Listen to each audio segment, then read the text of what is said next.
Yes. Hi. um, Psalm 124, verse 1 and 2, it says that what if the Lord had not been on our side? Let Israel repeat, what if the Lord had not been on our side when the people attacked? And today I want to say, what if the Lord had not been on my side? Let Victor repeat, what if the Lord had not been on my side when the enemy attacked? Surely I will not be anywhere today. And that's why on this very special day, as I turn 29, I just want to thank God. And the reason for doing this video was first to thank God and just share one small thing that I have learned over the past 1 year, and also the few days coming up to this very day. So I'm thanking God that in this year I have gone around the sun 365 days for the first time, not taken even a tablet of medicine. Yani, I have not been sick at any point.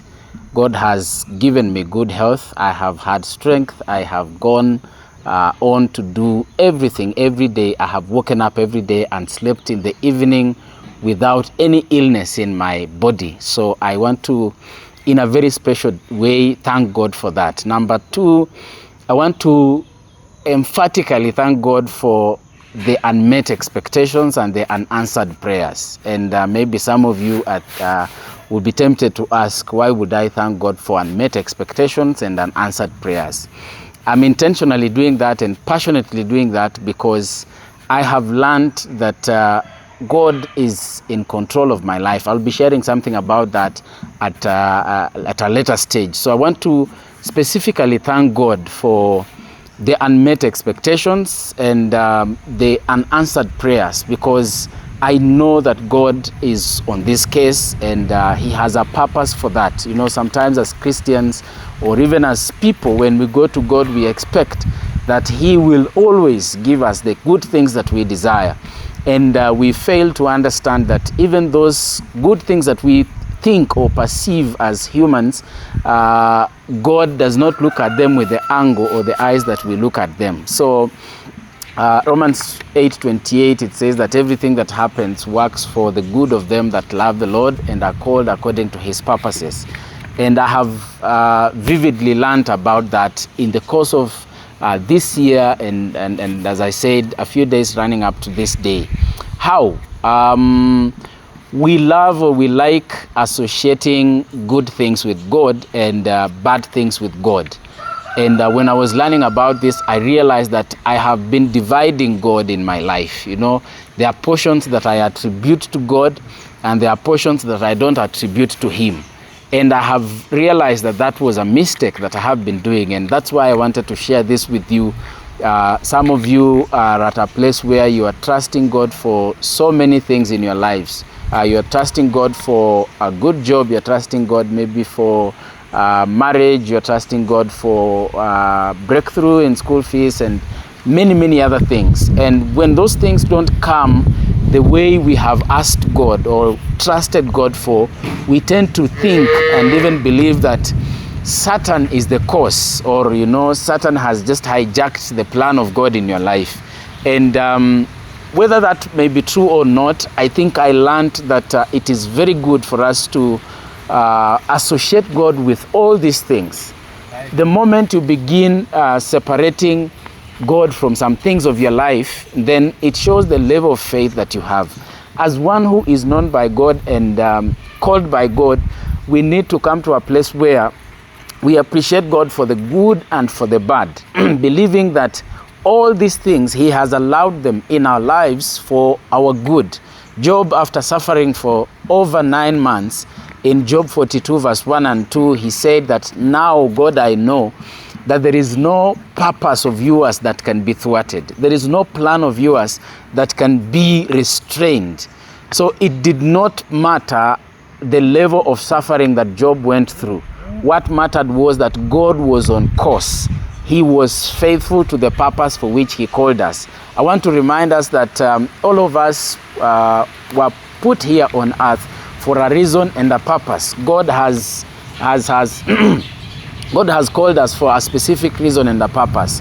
And oftentimes we don't get to grasp that purpose and that reason for which he gave us. And so we go on wondering and getting ourselves involved in so many things.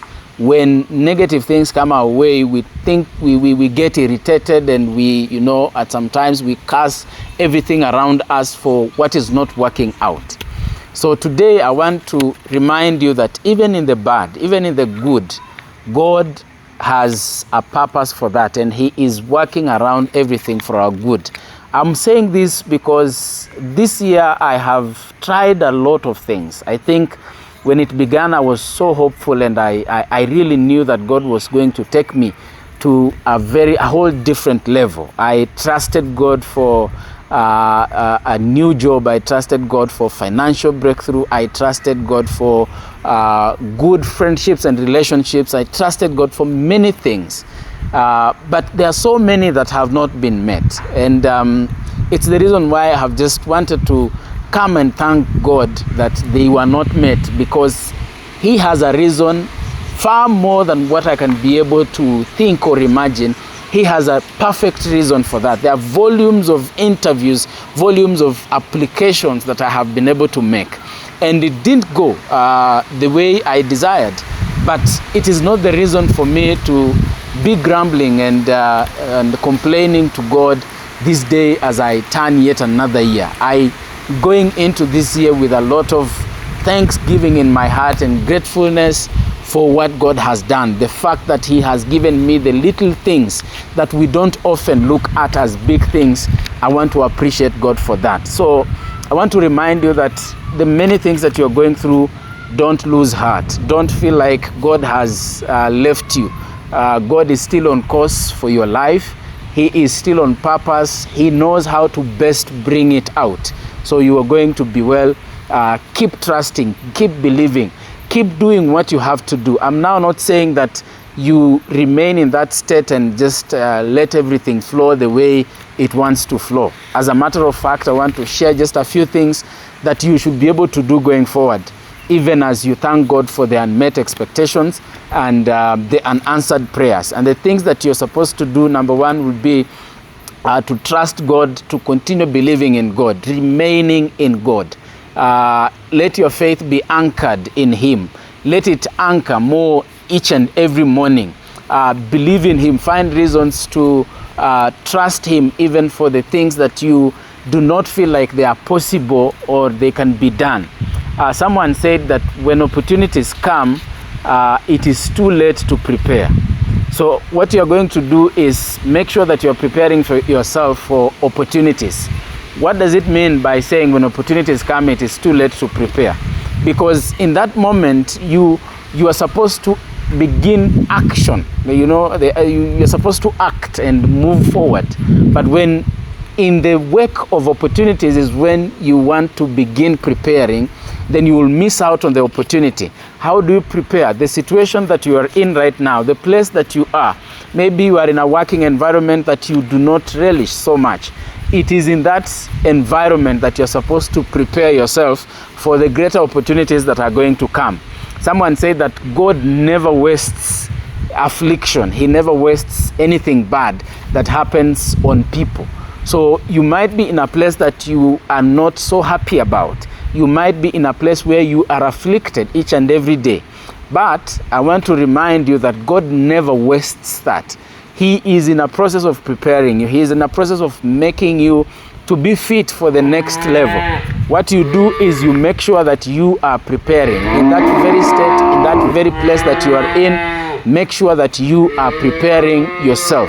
If you fail to prepare, then the moment opportunities will come, you will not have the requisite muscle, you will not have the requisite understanding, you will not have the requisite skills and everything, whatever it takes to be able to be effective in that opportunity. So make sure that you are preparing and prepare yourself thoroughly.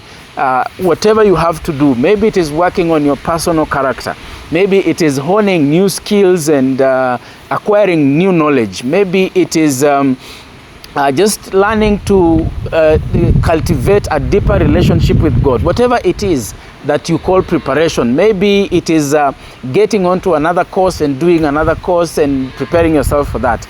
Make sure that you are preparing yourself for the opportunity, because when the opportunity comes, you will not have the time to prepare. It is for those ones who will be prepared that will be fit for that opportunity. Another thing, someone said that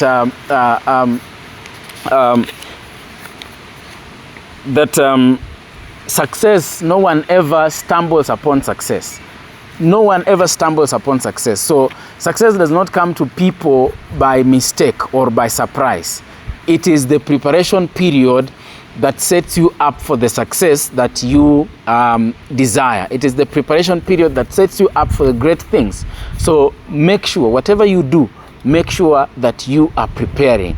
Maybe it is time that you need to set aside a few minutes in the morning and just spare those minutes that you will be sleeping to do something, to learn something new, to teach yourself a new skill or something, whatever it is.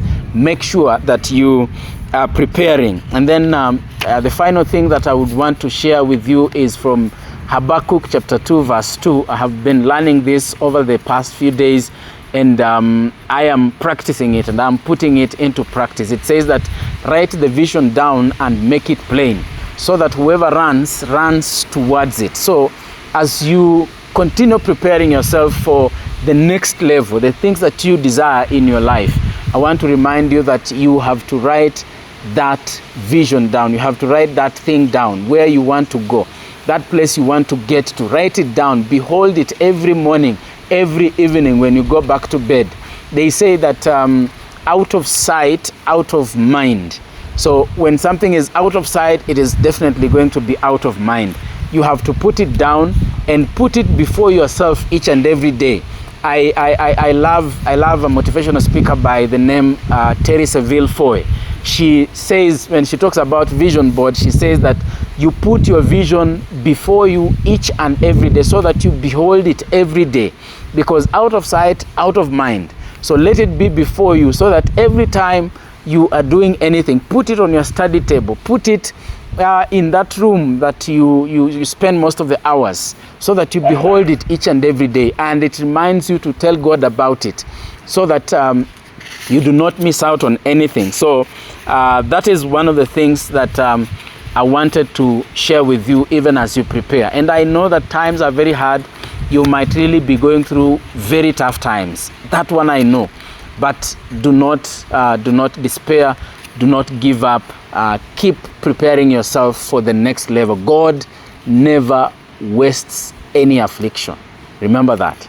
So thank you so much. This is my 29th birthday. Happy birthday to me. I'm very happy. I'm thanking God.